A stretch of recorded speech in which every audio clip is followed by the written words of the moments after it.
Olá, aqui é o professor John Linux e nessa videoaula nós iremos tratar das gerações dos computadores. Vamos entender como surgiram os primeiros computadores até o dia de hoje. Na verdade, nós vamos falar não do primeiro computador, e sim das gerações de computadores. Então, a primeira geração de computadores. Quando surgiram os primeiros computadores? Então, o que motivou a criação de um computador? O primeiro computador, a primeira geração de computadores, foi criado durante a Segunda Grande Guerra Mundial, com uma finalidade militar. Então, o computador foi criado como uma arma de guerra para executar cálculos. Por quê? Porque perdia-se muita munição nas batalhas. Então, quem tivesse melhor balística, quem tivesse os cálculos feitos mais rapidamente, com maior precisão, poderia definir a guerra. Então, tanto os aliados quanto os alemães tentaram criar um computador, mas a Marinha Americana saiu na frente. Qual era a tecnologia da época? Então, 1945, 1955, a primeira geração de computadores está relacionada à tecnologia da época, a válvula. Então, nessa época, tanto rádio como televisão já existiam e a tecnologia usada era a válvula. Então, o primeiro computador que foi criado, a tecnologia também tinha que ser a válvula. Como seriam esses computadores? Ora, pelo número de válvulas em média que era usado em computadores, dá para a gente perceber que esses computadores eram muito grandes e, claro, eram muito lentos, né, pela tecnologia. Mas uma das principais características dele é que ele era monotarefa, só executava uma tarefa por vez. E como essa válvula consumia muita energia, então ele consumia também muita energia.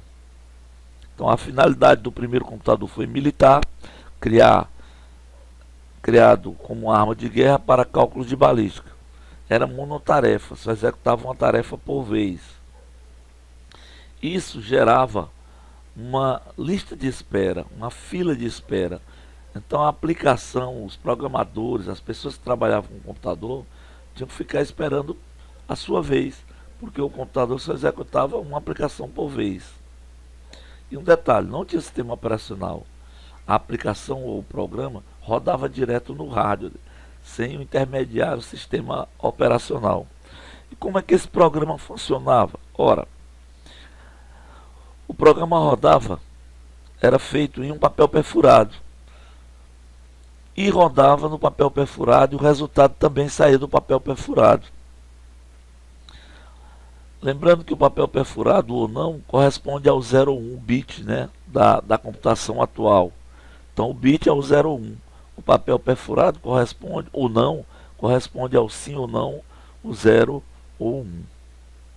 Nessa época, como não tinha sistema operacional, tinha que ter um especialista da computação.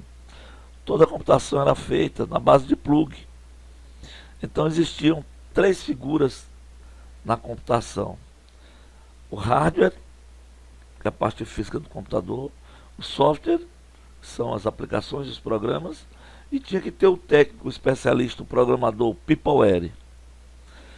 Nessa época também não existia rede de computadores. Os primeiros computadores, quando surgiram, eles não eram interligados entre si. Claro que já existia a ideia, né? Após guerra, a Guerra Fria fez com que esses computadores fossem interligados e surgiram então as redes de computadores. Então, resumindo, o computador era válvula, tinha muitas válvulas, consumia muita energia, passava mais tempo parado do que funcionando, porque as válvulas quebravam muito, queimavam muito. Então, uma das características principais é que essas válvulas só viviam dando pane. Precisavam de muitas pessoas para localizar e trocar essa válvula. Isso poderia levar alguns dias. Tinha finalidade militar, foi criado como arma de guerra. O computador era muito grande, ocupava algumas salas, portanto tinham quilômetros e quilômetros de cabos, de fios de cobre. Uma tarefa por vez, o programa era executado no papel perfurado. Figura do técnico, do peopleware. O computador ainda não tinha rede de computadores sem sistema operacional. a válvula, a tecnologia da época. Aí nós temos a fotografia do ENIAC, um computador da época, dá para a gente perceber que ele ocupa uma sala muito grande, temos aí a figura também do PipoWare, e não tem sistema operacional, nem monitor, nem mouse, nem teclado. Veja aí que ele está plugando tudo, né? Tudo é feito na base do plug. E vários cabos também a gente consegue perceber. Aí a figura da época, né? A tecnologia da época, a válvula. Bem, vamos falar da segunda geração. A segunda geração, nós podemos considerar que durou em torno de 10 anos, a primeira, a segunda também 10 anos. Então, 1955, 1965. A válvula foi substituída pelo transistor. O que vem a ser o transistor? A nova tecnologia. Ele é bem menor do que a válvula, ele é bem mais estável do que a válvula. Mas os computadores ainda continuaram grandes. O que mudou realmente foi que o transistor substituiu a válvula na segunda geração e o transistor praticamente não quebrava, né? Além do consumo de energia que diminuiu também muito, né? Então o transistor é a evolução da válvula e é praticamente imune a falhas. Aqui as corporações começaram a adquirir computadores. As corporações foram adquirindo computadores e já se criava a ideia de rede de computadores. Mas as primeiras redes que surgiram, elas surgiram da seguinte forma: eram chamadas de sistema de terminal interativo ou de terminal interativo de tempo compartilhado, time sharing. Ou seja, aqui já surgiu o monitor e o teclado. E o computador ficou mais ou menos assim. Existiam grandes computadores na corporação, caros. Esses computadores eram ligados a monitores e teclados, que são considerados como terminais de interação com o sistema, com o computador. Aqui ainda não é uma rede, mas já é a precursora da rede. Em seguida veio realmente as redes de computadores, ocorreu a necessidade de interligar essas grandes máquinas por uma questão até de segurança, né? Perca de dados. Uma observação interessante: esses terminais eles não processam nada, é só um monitor e um teclado, tudo é feito no computador central. E eles são chamados de terminais interativos. Portanto, as primeiras redes foram chamadas de time share, redes de tempo compartilhado, ou o sistema todo é um sistema de tempo compartilhado. Isso aqui caracteriza a segunda geração, que teve a substituição da válvula pelo transistor. A terceira geração de computadores. Olha, aqui cabe uma parte. A terceira geração, ela vai de 1965 a aproximadamente 1975. Mas a gente poderia estender isso até a década de 80, porque foi realmente no começo de 80 que tudo iniciou-se praticamente na computação. A grande revolução computacional. O transistor foi substituído pelo circuito integrado, CI. O que vem a ser um CI? O CI é um componente eletrônico que tem vários dispositivos eletrônicos nele. Está aqui um exemplo de um CI. Vários dispositivos eletrônicos nele. Ou seja, começa aqui a miniaturização dos dispositivos. Com o CI, o computador realmente diminuiu bastante. Mas um detalhe: esse CI deu origem ao chip. Mesmo diminuindo bastante, esse computador ele ainda não se popularizou. Apenas grandes corporações podiam ter um computador. Aí onde entra a grande sacada. Steve Jobs, jovem Steve Jobs, teve uma ideia de fazer com que os computadores não fossem pertencentes a grandes corporações, e sim fossem pessoais. Então ele criou a ideia do computador pessoal. Ele pensava que no futuro, que é hoje, todas as pessoas do mundo teriam um computador. E ele não estava errado. E investiu no seu projeto.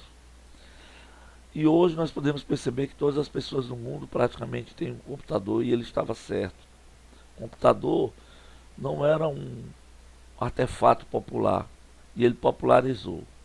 Então, o PC, computador pessoal, é a maior invenção do século passado. Foi o que fez com que toda a tecnologia mudasse, chegasse aos dias de hoje. Porque com a criação do PC, as pessoas começaram a adquirir computadores. Ocorreu a popularização dos sistemas operacionais, criação de novos sistemas.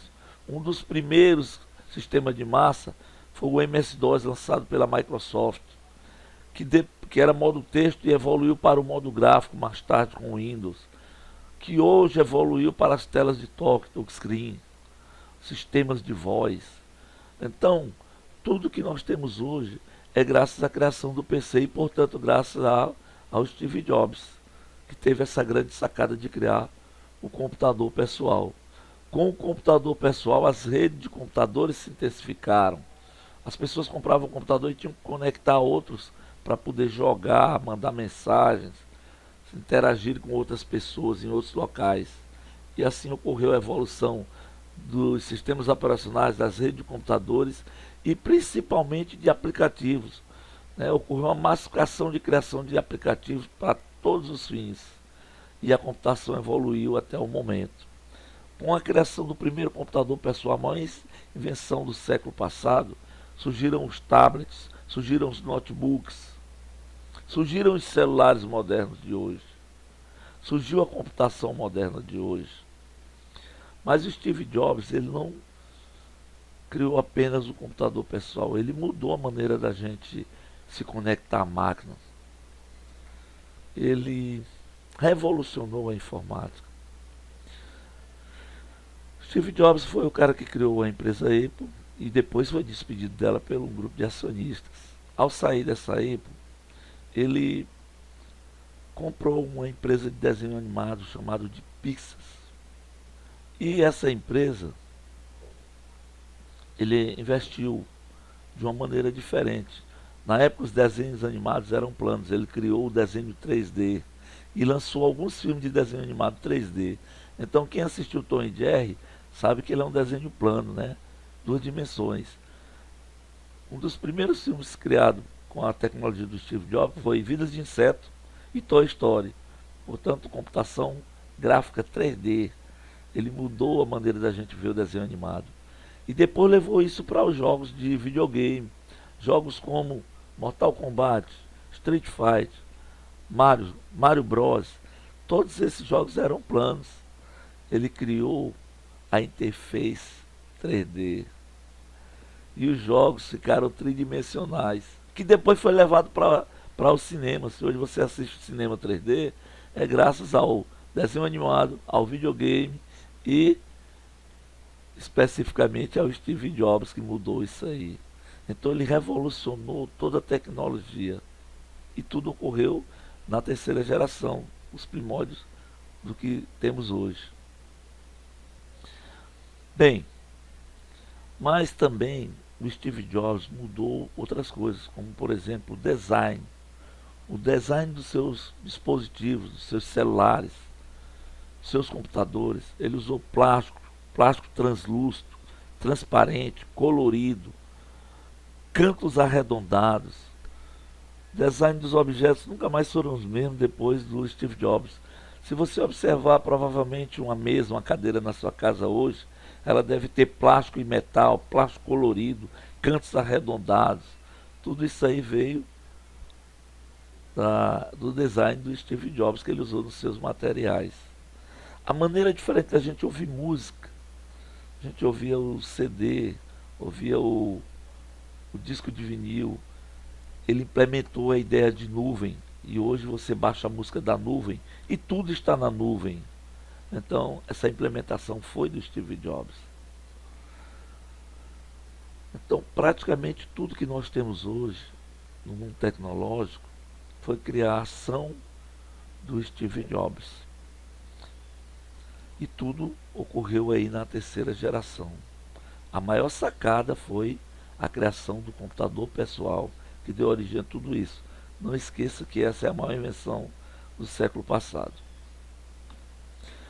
Aqui nós temos do lado direito o primeiro protótipo do computador pessoal de Steve Jobs. Está faltando somente um monitor, né? E do lado esquerdo nós temos o CI que deu origem ao chip. E aqui a evolução dos seus computadores e uma foto do Steve Jobs quando ainda era muito jovem. Ele faleceu em 2011. Bem, a tecnologia de hoje, a quarta geração. Eu coloquei aqui que ela vai de 1980. Lá eu coloquei 1975, mas eu comentei, né? Que a década de 80, o começo da década de 80, foi quando realmente a terceira geração se expandiu bastante até os dias de hoje. E eu coloquei uma data, 8/1 de 2019. Hoje eu estou no dia 14/3 de 2019, ou seja, eu coloquei uma data anterior à criação desse vídeo. Por quê? Eu vou já explicar. Então hoje nós vivemos a era do microprocessador, milhares de vezes mais veloz do que o chip, né? Já estamos entrando na nanotecnologia. Os computadores diminuíram bastante, são bem mais velozes. Ocorreu a intensificação da velocidade das redes de computadores. Tudo hoje é interligado. Nós já falamos em internet das coisas. Tudo interligado, tudo controlado. Bem, mas nós podemos dizer que essa geração, que foi criada lá na terceira, pelo Steve Jobs, chegou ao seu fim. Porque foi lançado, no dia 8/1 de 2019, um computador que veio para revolucionar toda a tecnologia que existe hoje. É o primeiro computador quântico comercial, lançado pela NASA, pela IBM e pelo Google. É uma nova geração de computadores. Não uma quinta geração, mas uma geração de computadores que trabalha de uma maneira diferente, que não usa mais o bit como a referência para dados em informática. Então muda-se tudo a partir dessa data com o lançamento do maior evento de computação tecnológico do mundo, do Dewey System, o primeiro computador quântico comercial que vai ser implementado a partir de agora, que vai revolucionar o futuro, pelo menos é o que se espera. Observe aí a fotografia do lado esquerdo, 2 protótipos do Dewey System, foi lançado agora. Então ele tem aqui, ó, 4 metros por 12 de altura, uma caixa. Se a gente tirar ele de dentro da caixa, a gente vai ter essa estrutura aqui. Aqui dentro nós temos um processador que não trabalha com bit, sim com bit quântico, que usa a física quântica, o conceito de sobreposição. Aqui ninguém vai usar mais o 0 ou 1, vai usar a sobreposição, o qubit, onde o 0 pode ser 1, onde o 0 pode ser 1 ou 0, ou as duas coisas ao mesmo tempo. Para esse processador poder funcionar, ele precisa estar numa temperatura onde é isolado praticamente de tudo, radiação eletromagnética. E essa temperatura seria a temperatura teórica, né, que foi criada, provavelmente a temperatura do 0 Kelvin, uma temperatura inexistente. Mas os cientistas conseguiram atingir uma temperatura bem próxima, esse processador está aí. E isso tudo funcionando. Então nós temos aí a fotografia do processador quântico, nanotecnologia, mas com um detalhe, trabalhando com o qubits. Esse processador tem 20 qubits. Praticamente hoje, esse processador tem uma tecnologia superior a qualquer outro processador já criado nas gerações anteriores a ele. Lembrando que essa aqui é uma geração diferente, não trabalha com o bit, e sim com a sobreposição lá da física quântica. Provavelmente tudo vai mudar. Uma das maiores invenções que o homem poderá ter vai ser o teletransporte e principalmente implementar a inteligência artificial, máquinas inteligentes que possam pensar. Não o que existe hoje. Hoje o que nós temos não são máquinas inteligentes, porque a nossa computação ela é limitada, ela é sequencial. Com o computador quântico, nós vamos ter a computação simultânea e, portanto, poderemos implementar, provavelmente daqui a 15, 20 anos, a inteligência artificial. Então nós tivemos aí a primeira geração da válvula, a segunda geração do transistor, a terceira geração, a mais importante, que deu origem à quarta, a partir do chip surgiram os microprocessadores. E aqui eu estou mostrando o futuro, que é o computador quântico, que vai implementar provavelmente a maior revolução, que seria a inteligência artificial. Obrigado.